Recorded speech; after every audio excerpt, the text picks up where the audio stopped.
Hey everybody, I wanted to answer a few questions.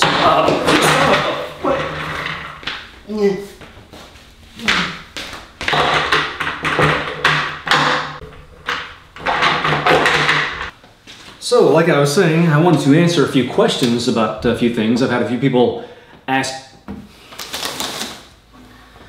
Let's just go to the couch.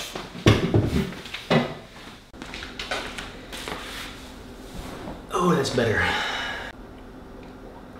Master. Hey everybody, for a while I've been wanting to talk more about Korea in detail. I want to talk about some things I like and some things maybe I don't like, or just things that I find interesting. I'll do my best to stay on subjects that kind of flow into each other. Probably I'll just talk about random observations. But first, a few people have asked, how did I get into teaching English in Korea? I went through a website called EPIK, which is English Program in Korea. Click on the link in the description and you'll find out all you need to know. I will say this, you do not need a bachelor's or master's in English. You just need any kind of BA. Mine was in history. I studied history. So there you go. And one more thing before we get started. I'm not in Korea.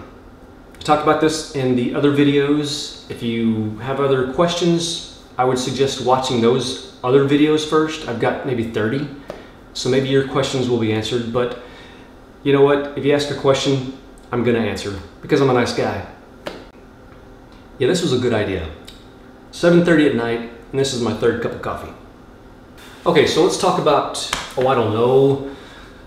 The first thing that really struck me in Korea, that's kind of always stuck with me, is the lack of diversity. When you go to Korea, for example, you will see Koreans. And you may say, well, of course you will. You're in Korea. But you'll just see one blood. You'll see Koreans, opposed to in America or other countries where you have a lot of diversity. You've got different colors, different blood backgrounds. So for me, it took a little getting used to just seeing Koreans. By the way, there's a good chance every Korean knows their blood type. So let's start with school. I think I talked about this a little bit in the last video.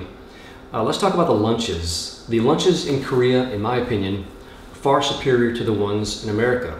In Korea, there's fresh vegetables, there's lean protein, and guarantee you, every day at lunch, you'll have rice and soup. In America, it's just junk, it's garbage. Maybe it's changed in the past few years, but traditionally, the foods in American cafeterias are garbage. It did take me a while to get used to some of the foods, but once I did, I really enjoyed them. Squid. I've never had squid before, but in Korea, I tried it and I loved it. In America, I didn't like spinach. In Korea, I did. I don't know if it's because it's fresher or they do something to it, but it's great. Anchovies, little small fish. In Korea, I love it. If you get a chance to try some Korean barbecue duck, you should do it. Here's what you do. You get the meat, you put it on the burner, you take it and put it on a piece of lettuce. Put some garlic, onions, sauce, whatever. Wrap it up. Oh, it's so good. If you plan on teaching in Korea, you should be prepared that there's a chance that when it's hot outside, it will be hot inside. If it's cold outside, it will be cold inside. That's because they don't have central air. They will probably have an air conditioner in each room or a heater in each room, but that doesn't mean they're gonna use it. I remember many days during winter wearing my pea coat the whole day in school. In summer, it's hot. Maybe they turn the air conditioner on. Most likely, they'll open the window and turn the fan on. I wore something like this to summer school, just a t-shirt and jeans, opposed to the spring or winter when I would wear slacks, a button-up shirt, maybe a tie. So there was no way I was gonna sweat through the summers. I said, forget it, I'm going with a t-shirt and jeans. You would have kids come through the front door in class just, duh. It's hot. Maybe some of you saw the video of the kid reciting the Old Spice commercial. Hello ladies, Yep. Look at your man. Now back to me, now back at your man. Now back to me. Sadly, he is me. I challenged all the classes that if they can recite the Old Spice commercial without looking, doing it perfectly, I'd buy them a pizza. Well, in Korea, they love to share their food. So the kid who won the pizza, I said, here you go, here's your pizza, good job. Well, what does he do? He shares it with his friends. In America, it seems like we tend to be more selfish. When I was in Korea, it was during the World Cup. One of the students, I bet him, I said, I bet Japan will beat whoever they're playing. And he said, no, I don't think so. He said, if I win, the student, you buy me a pizza. I said, okay. So Japan loses. I buy the kid a pizza. Well, you know, say, good job, here's your pizza. I'll see you tomorrow at school. He said, no, stay. So he wanted me to stay and share his pizza. So Koreans, I think I've said this before, they're some of the most generous people you'll ever meet. If you go to a restaurant, the menu will have the food, of course, and it will have the price of the food. But the great thing is, the tax is already built in. So whatever price you see, that's what you pay. Opposed to here in America, where you see a price, there's going to be taxes added. So I thought that was just great. And I had to learn this the hard way. If you go to any public restroom, there's a good chance there will be no toilet paper. You should probably bring your own.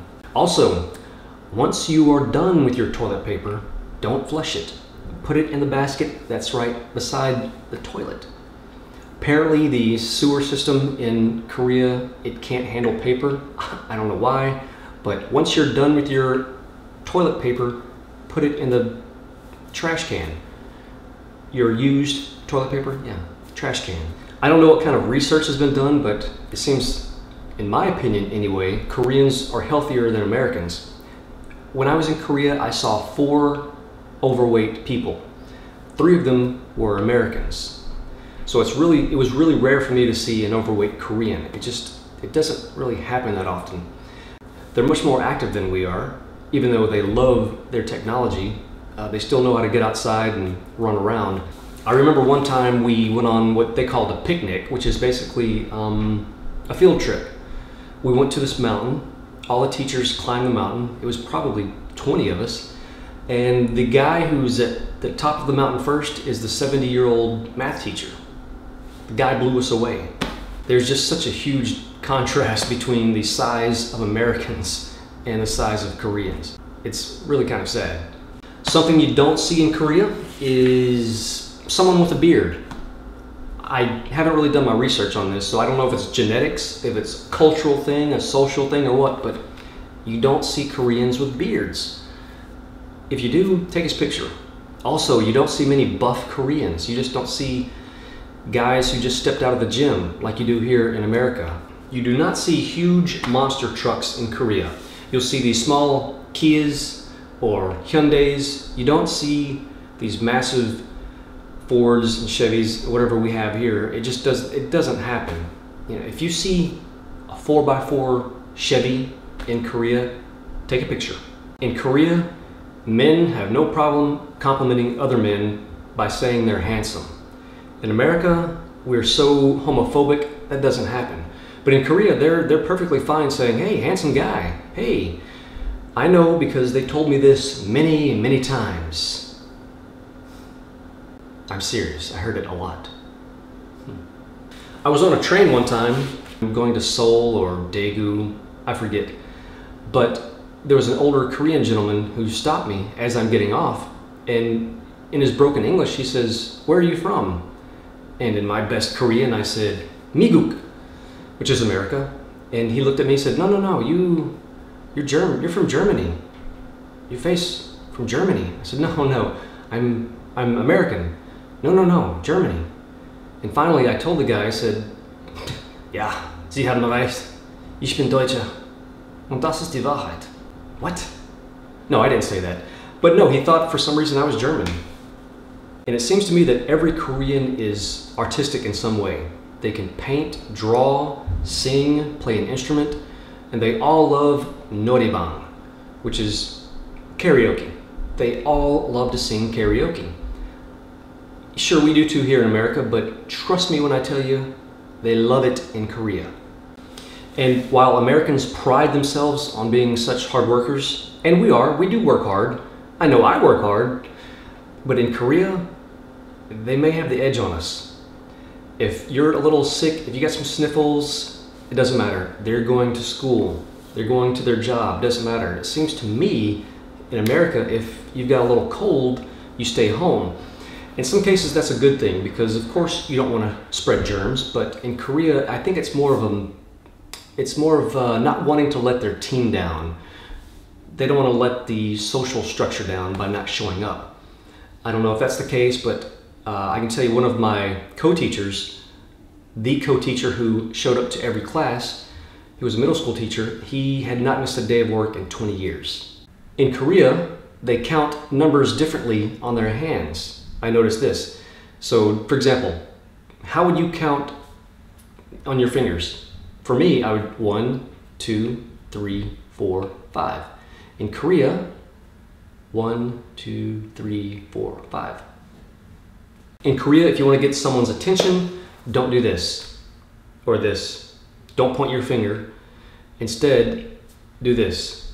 This means come here. Okay, let's just stop there. I could talk all day long about Korea. I was looking at some video and some pictures, and it really makes me miss my school and the town where I lived.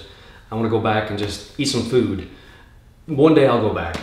But if you have any questions, like I said, check the other videos. There's a chance that your question will be answered there. But if not, go ahead and leave a comment.